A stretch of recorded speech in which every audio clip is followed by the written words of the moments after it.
Hello everyone, this is HPS Husky here, and I decided, you know what, I want to start answering some of your guys' questions. So from now on, I'm going to be making a new series where it's a little bit of gameplay in the background, and I answer your guys' questions. So the first question I did take through Twitter, and so I'm going to go ahead and talk about that for a little bit. And also, this video is basically as soon as it's over, I'm done talking. So these sessions are not going to be hour-long videos like I tend to accidentally do when I do Q&A sessions. So the first question I did ask from Twitter, I told people there to ask me questions. It is going to be from Victor_NCSMN.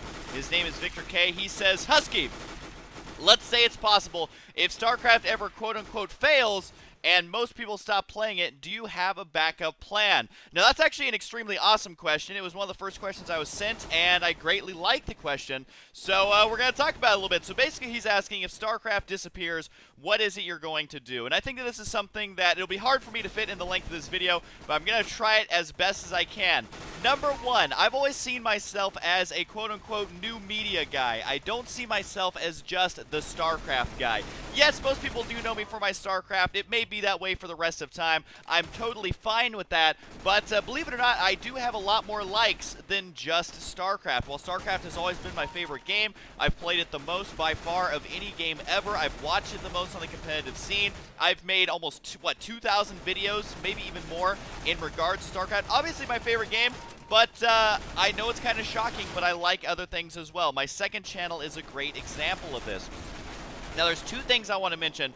Number one, yes, I'm a new media guy. I love doing skits. I love doing web series. I love doing animated shows. I love playing different games. I love doing interviews or interviewing people. And there's a lot of stuff I love doing outside of StarCraft, but I also love StarCraft. So even if no one else was playing StarCraft at all, if I was the last person logging in, I would be making videos of me playing versus computers. I would be casting games that were played years ago just to make sure that there was still content out there. So I don't want people getting confused with liking to do other stuff, getting it confused with I'm in it for the money. Because number one, I made StarCraft videos for over a year, making between 80 and 100 videos a day, spending between 40 and 60 hours a week working on it with absolutely no pay, and back then I had like 1,000 subscribers, so I definitely wasn't doing it for the fame, as a lot of people like to just kind of say, you know, every YouTuber out there, they're in it for the money. Well, guess what? If you're in YouTube for the money, you have made some terrible life choices because, you know, very, very few people actually make it in YouTube, and the people who are consistent, whether they make it or not, are the people who love what they do. So if StarCraft ended up failing, quote-unquote, I would still continue what it is I do. For those of you who don't know, I actually do stuff other than StarCraft as part of my, I guess you would call it my job. Number one, I run my second channel, which is, it has a little bit of StarCraft in it, but it has stuff like what you're seeing right now, me playing Counter-Strike Global Offensive. I help run the game station, which no, I don't make tons of money doing that. For those of you who don't know, I actually rejected a major how would you say it? A major job offer? It's not really a job offer. It was, basically I could have made a lot of money in running the game station, but I basically wanted to stay impartial when it came to running the game station. So what that means is I didn't want to ever be in a situation where I'm talking to someone like Total Biscuit, for example. And I'm like, all right, Total Biscuit, if you take...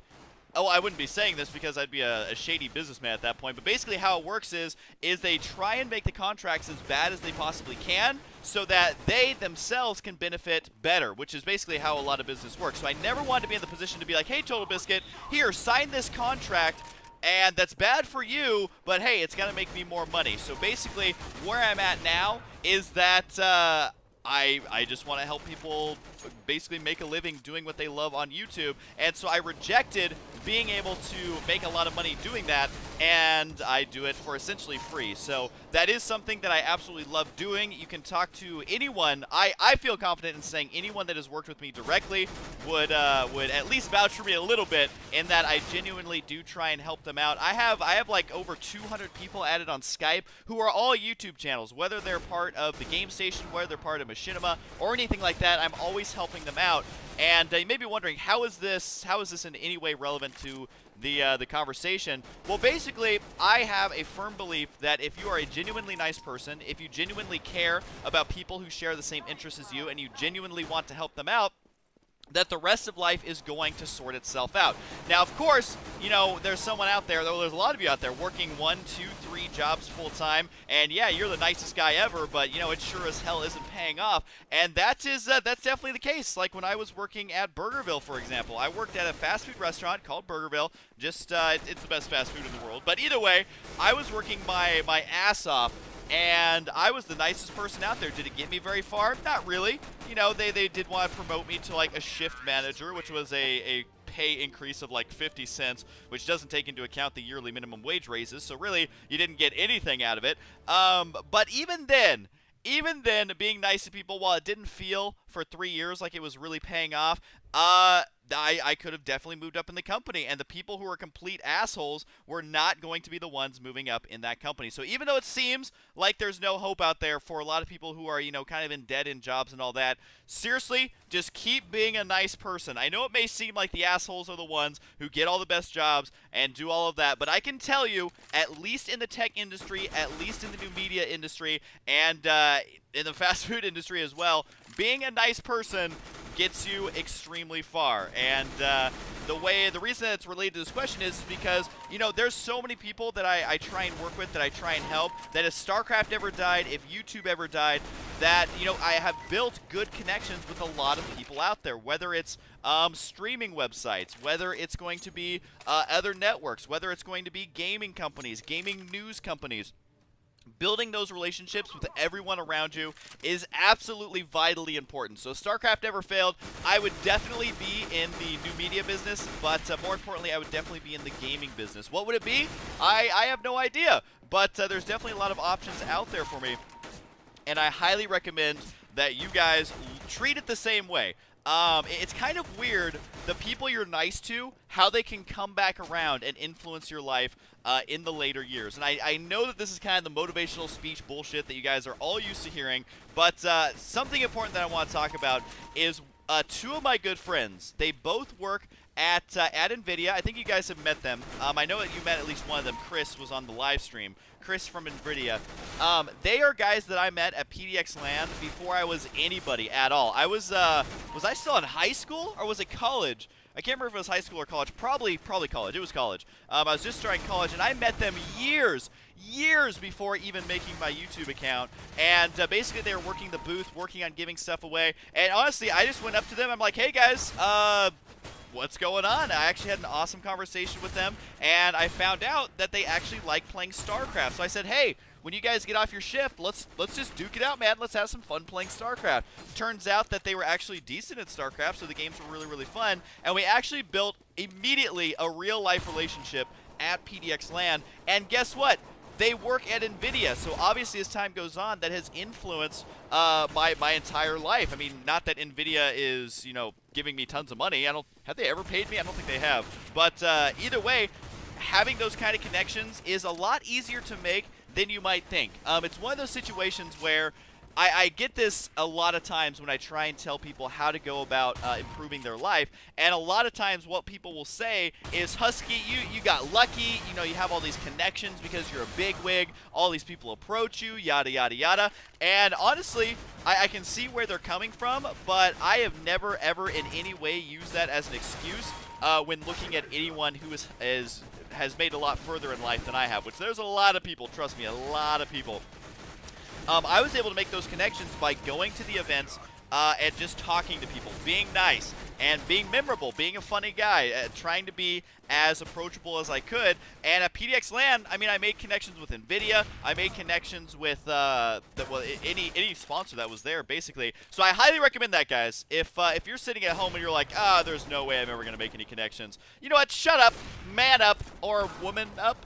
And just go do it, because that's what I did. I made some great friends just by playing StarCraft with them, and it was awesome. I highly recommend that. So to answer your question, Victor K, I would always, always, always be in gaming. I would always be in new media. Honestly, new media is a very, I don't know if I call it inspiring. That's not quite the right word, but it's a very it has the possibility of being very, very large, and I think that that's something we're going to see happen quite a bit more, where not only are you going to be seeing new media personalities show up in Hollywood, but you're also going to be seeing Hollywood personalities showing up in new media, and we've already seen that a lot. We've seen mainstream people out there, like Snoop Dogg, for example, starting to do YouTube, starting to interact with YouTube personalities. We're also starting to see just companies investing lots of money in new media. So a lot of the old school networks out there that you're all familiar with, they have started making web series, they've started making YouTube channels, and realizing that this is kind of the future of entertainment. So yes, I love StarCraft, but I like to think that I'm more of a new media guy, and basically helping new media help StarCraft directly.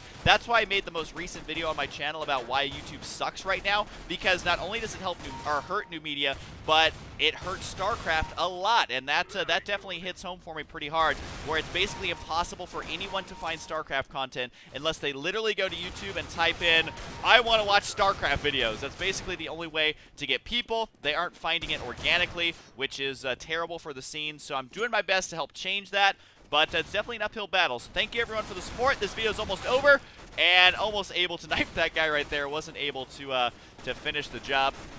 I think this video is over in just a moment. Oh, here we go. Oh, yeah. Victory for game number 2. All right, so that's the end of the video.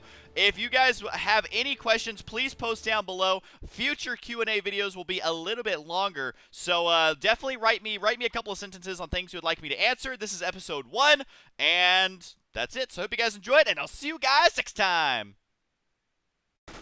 Hello everyone, this is HCS Husky here, and I decided, you know what, I want to start answering some of your guys' questions. So from now on, I'm going to be making a new series where it's a little bit of gameplay in the background, and I answer your guys' questions. So the first question I did take through Twitter, and so I'm going to go ahead and talk about that for a little bit. And also, this, if StarCraft ever quote-unquote fails, and most people stop playing it, do you have a backup plan? Now, that's actually an extremely awesome question. It was one of the first questions I was sent, and I greatly like the question. So we're going to talk about it a little bit. So basically, he's asking, if StarCraft disappears, what is it you're going to do? And I think that this is something that it'll be hard for me to fit in the length of this video, but I'm going to try it as best as I can.